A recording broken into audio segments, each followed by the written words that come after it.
রাজনৈতিক অস্থিরতার প্রেক্ষাপটে গঠিত প্রধান উপদেষ্টা হিসেবে দায়িত্ব পালনের পর পুরনো কর্মস্থল ইউনুস সেন্টারে ফিরেছেন নোবেল শান্তি পুরস্কার জয়ী ড. মোহাম্মদ ইউনুস। দায়িত্ব হস্তান্তরের 4 দিন পর আজ রোববার পুরনো কর্মক্ষেত্রে ফিরলেন তিনি।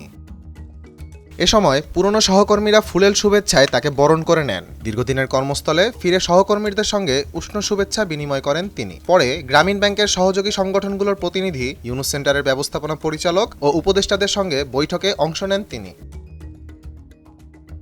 2006 সালে শান্তিতে নোবেল পুরস্কারপ্রাপ্ত অধ্যাপক ইউনুস সামাজিক ব্যবসার দর্শন বিশ্বব্যাপী ছড়িয়ে দিতে কাজ করে যাচ্ছেন। সেই লক্ষ্যেই পরিচালিত হচ্ছে ইউনুস সেন্টার, যা একটি আন্তর্জাতিক থিঙ্ক ট্যাঙ্ক ও রিসার্চ সেন্টার হিসেবে পরিচিত।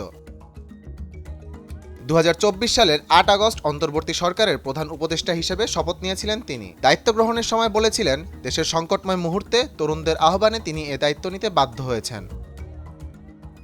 রাষ্ট্র ব্যবস্থায় সংস্কার ও নির্বাচনের প্রস্তুতি, এই দুই লক্ষ্য সামনে রেখে কাজ করে অন্তর্বর্তী সরকার। সে সুবাদে 12 ফেব্রুয়ারি অনুষ্ঠিত হয় ত্রয়োদশ জাতীয় সংসদ নির্বাচন। নির্বাচনের মধ্য দিয়ে 17 ফেব্রুয়ারি নতুন সরকার দায়িত্ব গ্রহণ করলে শেষ হয় অধ্যাপক ইউনুসের প্রশাসনিক অধ্যায়।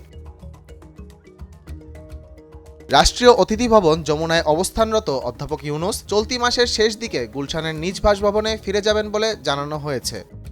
আহমদ জামিল হক, নয়াদিগন্ত।